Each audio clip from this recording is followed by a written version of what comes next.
J'ai conscience que ce titre est un peu brutal, mais de toi à moi, je le pense réellement. La productivité, c'est pour les nuls.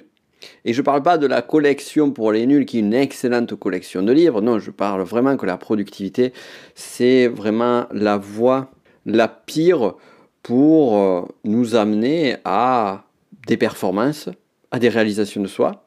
Et c'est aussi celle qui nous amènera le maximum de stress, d'anxiété, de surmenage et pourquoi pas un petit burn-out à la sortie. On va parler de tout cela ensemble et on va vraiment parler de ce concept d'efficacité sereine, d'efficacité minimaliste.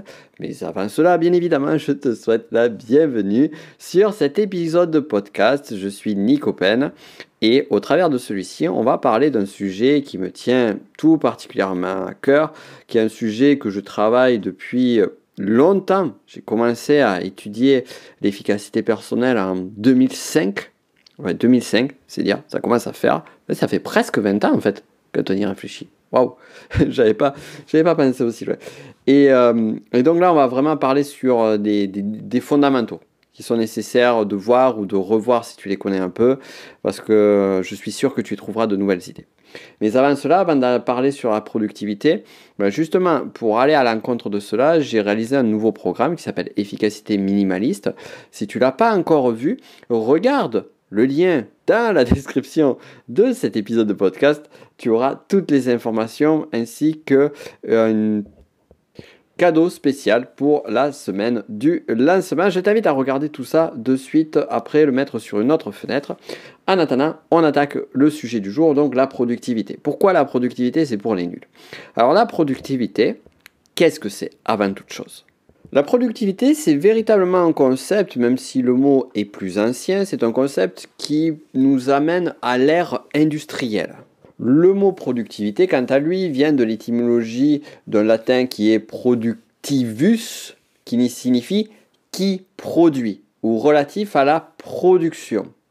Donc le mot est composé de deux parties. La première, c'est pro, qui signifie en avant, vers l'avant, et ducere, donc producere, qui signifie conduire ou mener. Donc on mène vers l'avant, donc on tire vers l'avant. Et c'est intéressant de se poser la question de l'étymologie des mots. Moi, j'aime bien regarder ça parce que ça permet de voir le sens profond et le sens initial et surtout qu'est-ce que l'on veut dire derrière les choses. Et si on en revient donc à cette ère industrielle, on se rend compte que la productivité, eh bien, c'est justement ce travail, c'est cet art de réaliser beaucoup de choses, de réaliser plus qu'avant, de réaliser de façon intensive ce qui avant coûtait une énergie folle. Donc il y a une réduction d'énergie qui est présente au travers de la productivité, dans le sens où, on peut le regarder par exemple d'un point de vue agricole, lorsque on va cultiver, moissonner à la main ou avec des moyens modestes et que l'on va utiliser des méthodes de culture agricole, où on va utiliser des machines qui planteront rapidement et beaucoup plus automatiquement, par exemple le tracteur qui va permettre de moissonner le terrain, après de planter des graines. Bref, tout des systèmes technologiques. Comme tu peux le voir, je ne suis pas un expert en agriculture, mais tout un système technologique, mécanique à la base, puis après beaucoup plus évolué, qui permettront d'accélérer la production, donc là la production agricole, mais après on peut le voir sur des chaînes de montage. Par exemple pour construire des automobiles, donc ça a vraiment été un des grands pas en avant de l'humanité d'un point de vue de la productivité. Et également, on peut voir cela sur l'industrie du textile. Par exemple, avant, c'était les grands-mères qui faisaient la couture des vêtements, ou les personnes se faisaient faire les vêtements par des couturiers spécifiques. Et après, donc, il y a eu toute cette production intensive qui fait qu'aujourd'hui, eh bien, on est en surabondance de vêtements, et à chaque fois que tu dois changer ta garde-robe, eh bien, tu te dis, ce vêtement, est-ce que je vais le donner? Qu'est-ce que je vais en faire? Et rien que le simple fait de se dire qu'aujourd'hui, au XXIe siècle, même au XXe siècle, on fait notre tri de notre garde-robe, et que on regarde au passé, finalement, il y a 200, 300 ans en arrière, la façon dont étaient consommés, on va dire entre guillemets, les vêtements, on se rend compte que c'est pas le même usage, c'est pas la même façon de faire parce que on a des outils de productivité qui nous permettent de faire plus. Donc, fort de cela, fort de cette euphorie vis-à-vis de la productivité, eh bien, on en est venu à se dire que c'est le Saint Graal. Ça permet vraiment de résoudre tous les problèmes de l'humanité. Et dès lors, on est arrivé sur un mode de productivité intensive qui nous a amené jusqu'à pousser à l'extrême. Et ça va jusqu'à augmenter les heures de travail des individus, les amener sur des chaînes de montage et pousser l'efficience jusqu'au bout du bout. Et finalement, avec un idéal qui est celui de produire toujours plus. Alors, produire toujours plus, pourquoi? Parce que ça donne la sensation qu'en produisant plus, eh bien, on réussit mieux. On peut le voir d'un point de vue commercial. Eh bien, les chaînes de montage qui étaient capables de produire une voiture plus rapidement qu'une autre, avec une concurrence sur le marché, parce que les voitures pouvaient se vendre moins cher et on pouvait répondre à plus de besoins. Sauf que ça, c'était le mode de fonctionnement il y a un siècle, il y a quelques décennies en arrière. Et ça marchait très bien jusqu'à un moment donné où il y a eu une forme de saturation. Alors, on peut le voir, la saturation, sur 1001 lieux. On peut le voir même aujourd'hui sur un autre domaine, sur un autre concept. Donc là, la saturation dans le marché automobile, on la voit aisément. On peut le voir également sur un autre point, c'est la création de contenu, par exemple. Ça n'a absolument rien à voir, mais c'est intéressant de voir cela. Aujourd'hui, si tu regardes des plateformes, comme tout particulièrement Instagram, YouTube, mais pas que, TikTok, etc., eh bien, on se rend compte que on a une surabondance d'informations et on a une surabondance de production. Et certaines plateformes nous ont amené, tout particulièrement Instagram et TikTok, et amènent encore aujourd'hui, aux créateurs de contenu, je suis bien placé pour te parler de ça, à surproduire, produire un maximum pour avoir un gain de résultat. Sauf que, à contrario, on peut se rendre compte que d'autres personnes vont produire beaucoup moins et obtenir de meilleurs résultats. Et là, à ce moment-là, on vient de découvrir quelque chose que l'on connaissait déjà, bien évidemment, mais on redécouvre quelque chose de fondamental, qui est la chose suivante.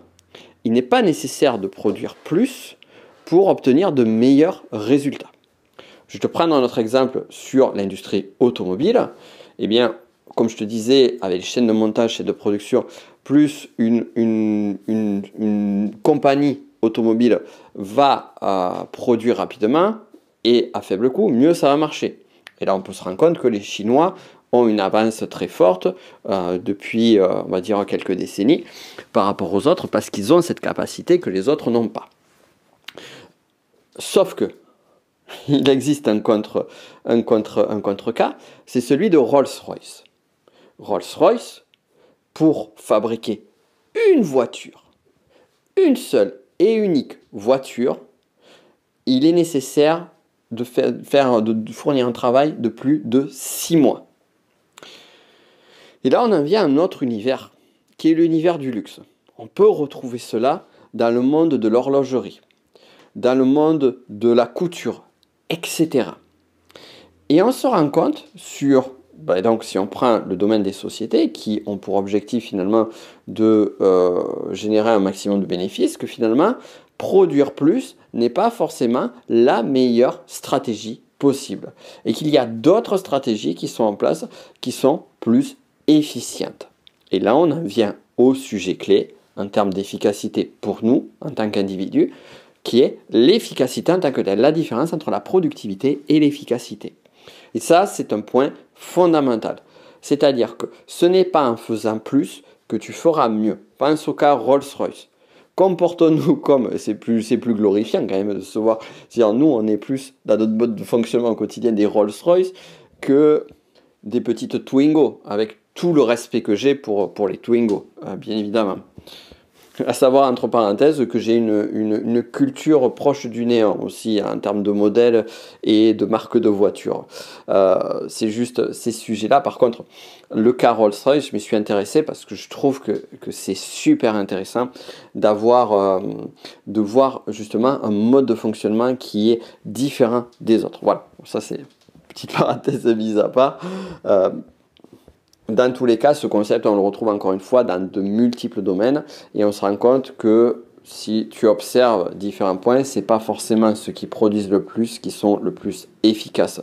Et j'ai plein d'exemples à te donner.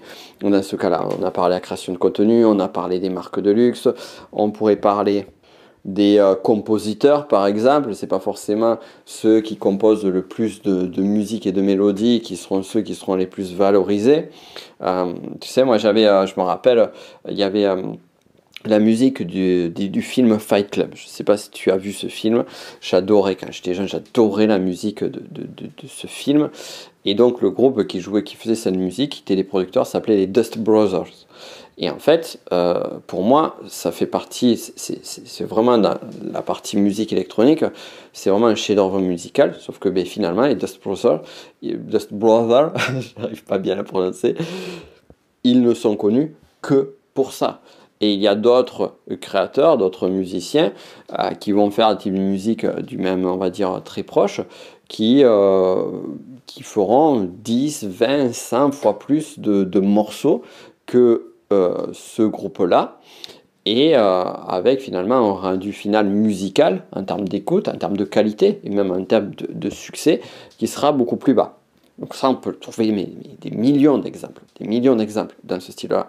On peut prendre le domaine littéraire aussi. Il suffit de regarder le nombre de livres qui sortent chaque année, de nouveaux livres qui sont publiés, et finalement le peu d'auteurs qui raflent tout le marché.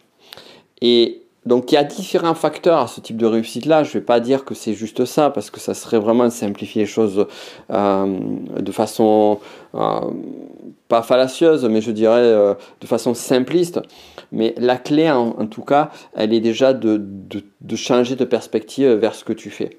Et vraiment, au quotidien, on a tendance à faire beaucoup de choses. On a tendance à se remplir de 1001 activités, de 1001 projets, de 1001 sources d'attention. Et en fait, on tombe sous le coup de la productivité. Produire. Générer un maximum de travail. Générer un maximum de tâches accomplies. Cocher un maximum de tâches sur sa to-do list. Réaliser un maximum de projets parce qu'on se dit que plus on en fait de projets, mieux ça marchera, etc.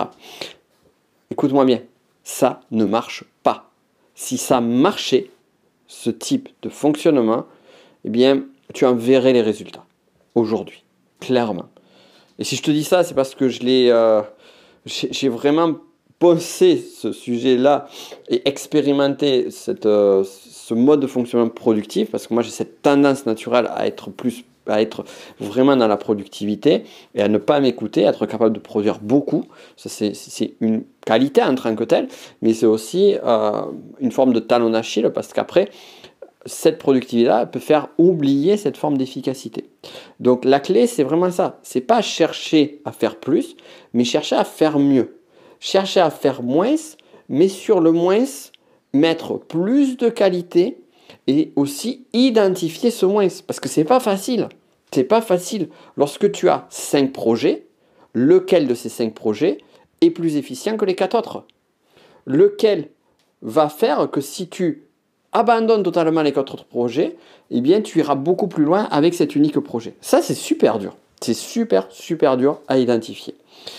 Si tu veux justement savoir comment faire, je t'invite vraiment à me rejoindre sur l'efficacité minimaliste.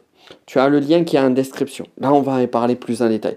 Je vais t'expliquer ce concept d'efficacité, cette notion fondamentale. Alors, on a déjà vu la différence entre productivité et efficacité. C'est pour ça que vraiment je voulais faire cet épisode de podcast, pour t'expliquer vraiment comment changer ton paradigme, changer ta façon de penser, parce que c'est ça la base de tout.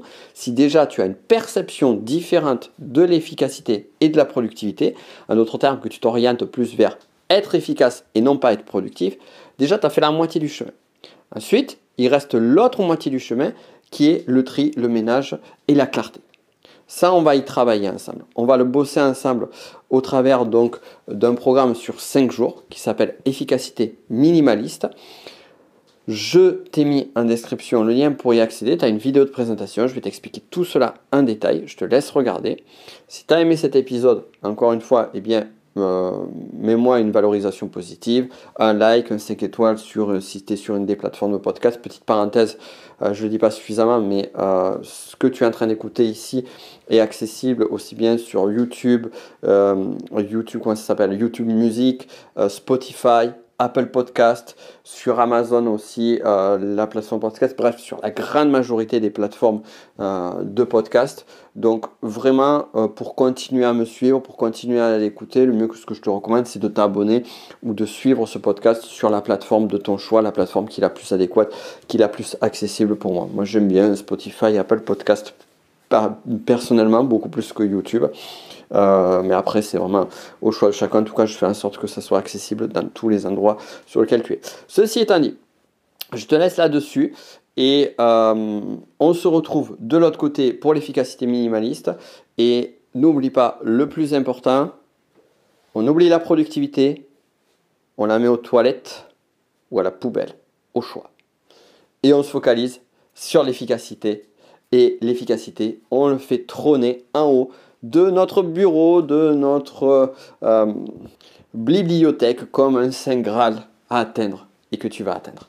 Je te souhaite le meilleur. À très vite.